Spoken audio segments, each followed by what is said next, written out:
umum, kanak-kanak yang mewakili sekolah akan berpeluang untuk mewakili pasukan di peringkat lebih tinggi. Jadi, bagi kanak-kanak yang tidak terpilih tetapi berbakat sebagai pemain bola sepak, ke mana bakat itu harus dicurahkan.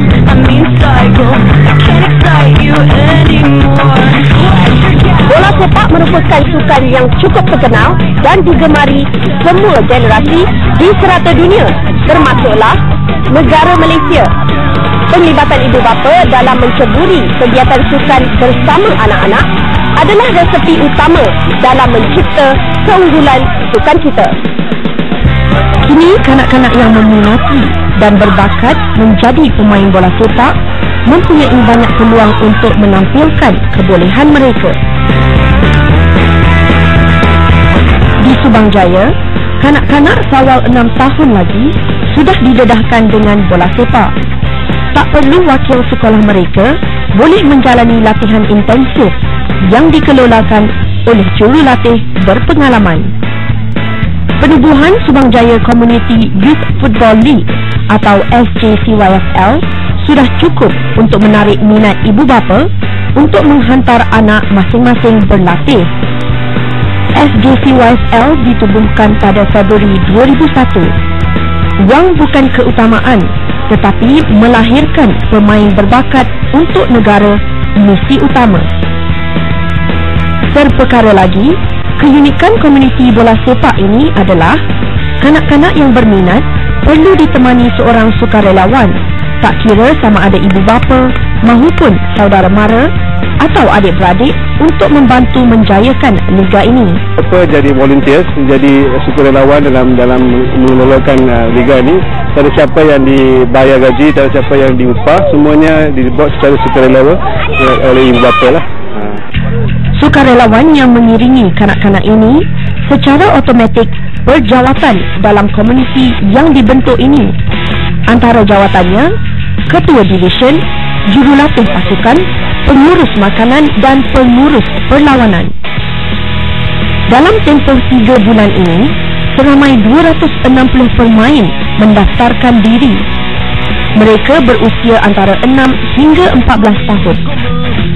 4 kategori yang dibahagikan dalam liga ini. Kategori junior, kanak-kanak berusia 6 hingga 8 tahun. Kategori major, 9 hingga 10 tahun. Kategori senior, 11 hingga 12 tahun. Dan kategori premier bagi kanak-kanak berumur 13 hingga 14 tahun. No one is paid and everybody plays.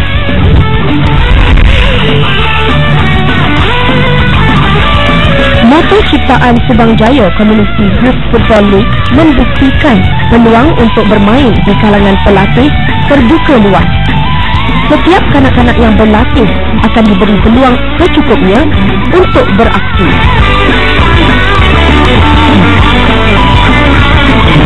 Support lah, memang bagus sekali. Sebab di sini dia tak bagi perhatian kepada yang bagus saja. Dia bagi secara umum semua diberi peluang bermain. Memang jadi keutamaan di sini, semua at least kena main 2 kuarter. So bagi saya itu satu law regulation yang bagus lah untuk budak-budak. Saya rasa dia adalah sebagai satu part of the team rather than jadi reserve duduk kat bench saja. So I think that's a good move lah from Subang Jaya ni. Melalui liga ini dapat dilihat semangat komuniti di kalangan warga Subang Jaya hidup dalam harmoni, saling bekerjasama dan hormat menghormati antara satu sama lain. Puncanya bola sepak. Melalui bola sepak, ibu bapa dilihat mampu memberi lebih masa untuk bersama-sama anak masing-masing. Semangat kekitaan di kalangan penduduk juga terserlah dan masing-masing boleh mengenali lebih dekat lagi antara satu sama lain.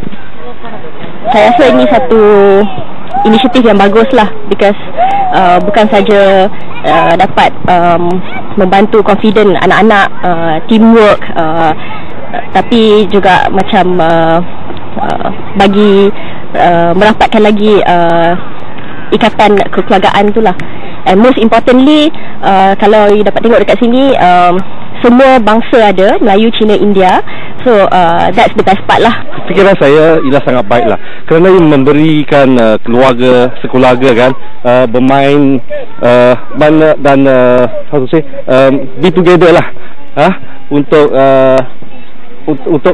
sebagai seorang bapa, sungguh istimewa untuk tengok anak kami main, dan untuk kanak-kanak juga memang mereka suka untuk ibu bapa mereka tengok semasa mereka main. Ya. Liga ini memberi banyak manfaat kepada kanak-kanak. Terutama anak saya, dia lebih confident sekarang. Lagipun it's good exercise, you know, and saya rasa lebih banyak kanak-kanak perlu melibatkan diri dalam liga ini. Juran kemasukan hanya perlu dibayar sekali untuk satu musim, termasuklah perlawanan akhir, iaitu perlawanan kalah mati. Bayaran yang dikenakan amatlah berpatutan setanding dengan kelengkapan yang disediakan. Setiap pemain dikenakan bayaran RM195 untuk iuran pendaftaran sepanjang musim, bukan sekali bayar RM195, dan setiap pemain akan menerima satu set jersey, dan satu trofi, medal yang akan diberi ikut nama pemain di sana. So setiap pemain akan dapat satu medal, dan juga bayaran untuk insurans dan semua untuk merangkumi yuran penyelenggaraan padang semua. SGCYFL bukan sahaja satu liga permainan bola sepak, malah juga dapat membina keyakinan diri sebagai permulaan untuk masa depan anak-anak. Seperti kata pepatah, meluntur buluh biar dari rebungnya. Siapa kata penduduk bandar mementingkan diri sendiri, tidak mengenali jiran sekeliling dan tiada semangat harmoni. Ini membuktikan hanya dengan bola sepak mencetuskan persahabatan, kerjasama dan mewarnai konsep satu Malaysia.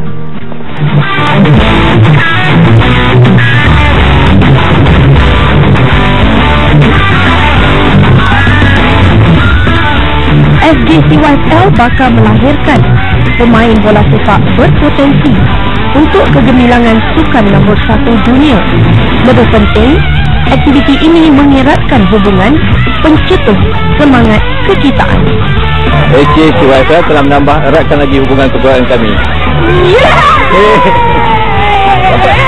Kami nak kawan dan bola hidup kami. Kami bagi. Program ini berfungsi sebagai satu platform untuk mengenal pasti bakat, namun kemenangan bukanlah prioriti. Ganjarannya untuk melihat keluarga berkumpul bersama dan memupuk semangat kemasyarakatan yang semakin bertambah dari tahun ke tahun. Itu adalah sesuatu yang tidak ternilai harganya. Satu Malaysia!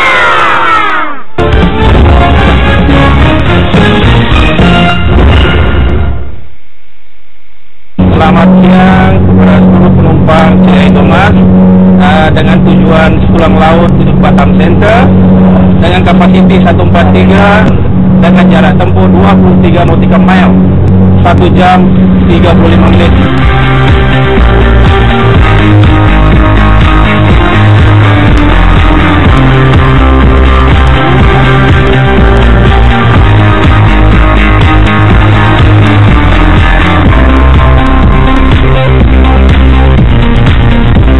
Tidak akan ada kejayaan tanpa kesanggupan tinggi bekerja keras dan bersungguh-sungguh, sehingga taraf berbisnes dijadikan sebagai benar-benar satu perjuangan bertaraf satu jihad.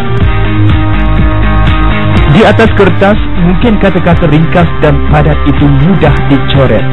Namun apabila menerjemahkannya dalam realiti hidup, insan bernama Azhari Muhammad Amin sudah melalui pahit getirnya. Sebagai seorang usahawan yang kini terbabit dalam perkhidmatan feri yang berpusat di komplek The Zone, iaitu di Terminal Feri Antarabangsa Johor Bahru, melalui syarikatnya Citra Indomas Malaysia Sendirian Berhad, ia cukup masak dengan dunia perniagaan.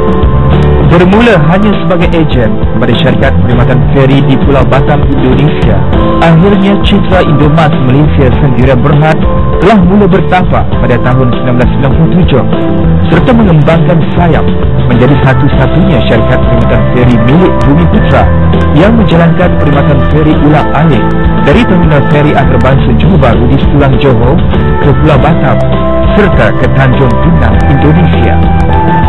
Kerja Negeri Nasional baru-baru ini sempat meninjau ke pejabat urusan syarikat Citra Indomas Malaysia Sendirian Berhad yang terletak di aras 3 kompleks di Setulang, Bandaraya Johor Bahru untuk berkongsi pengalaman bersama anak jati negeri Johor ini. Bermula dengan hanya sebuah feri, kini syarikat Citra Indomas telah memiliki 6 buah feri penumpang dari pelbagai jenis serta saiz. 3 daripadanya menjalankan perkhidmatan ulang-alik dari terminal feri antarabangsa Johor Bahru di Setulang Laut ke Pulau Batam, Indonesia, dan sebuah lagi membawa penumpang ulang-alik dari terminal Jeput Tanjung Pinang, Indonesia ke terminal feri antarabangsa Johor Bahru di Setulang Laut. Keempat-empat buah feri ini adalah dari kategori monohull, manakala 2 buah lagi feri syarikat beliau dari kategori dual-hull atau katamaran telah disewa oleh sebuah syarikat pelancongan utama di negeri Sabah.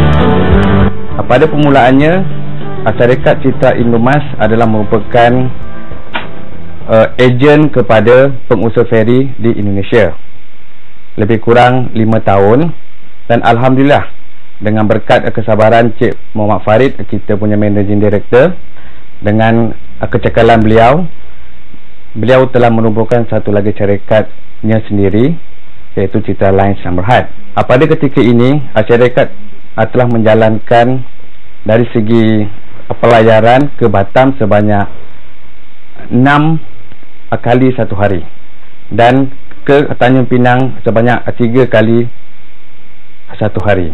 Dan Alhamdulillah kapal-kapal kita semua telah memenuhi spesifikasi yang telah ditetapkan Jabatan Laut dan memenuhi spesifikasi IMO, International Maritime Organization. Dan untuk makluman semua, kapal-kapal kita akan dibuat pemeriksaan setiap 6 bulan. Maksudnya 1 tahun 2 kali oleh Jabatan Laut. Setelah meninjau operasi di Pejabat Urusan Citra Indomas, kami kemudiannya telah dibawa ke kompleks The Zone dan merasai sendiri pengalaman menaiki salah satu feri yang dimiliki oleh syarikat Citra Indomas ini. Boleh dikatakan 95% daripada penumpang yang menggunakan perkhidmatan feri tersebut bukan rakyat Indonesia dan selebihnya adalah rakyat tempatan. Selain mempunyai sistem navigasi yang canggih, ia turut dilengkapi dengan jaket keselamatan untuk keselamatan sekiranya berlaku sebarang kejadian yang tidak diinginkan. Kapal Citra Indomas dengan standard high speed craft dengan cakaran ISA code yang telah dirancang sedemikian rupa dengan alat-alat safety yang telah dilengkapkan sesuai dengan ISA code yang berlaku. Encik Az-Zahari begitu yakin dengan kombinasi kaki tangannya yang berpengalaman serta mempunyai feri yang terbaik, syarikat beliau mampu melangkah lebih jauh lagi, terutama dalam bidang maritim. Walaupun berdepan kemunculan banyak syarikat perkhidmatan feri yang baru, beliau tidak menganggapnya sebagai cabaran. Sebaliknya, sentiasa berfikiran positif dan berusaha lebih keras lagi untuk memastikan perkhidmatan yang disediakan lebih baik berbanding pesaing mereka.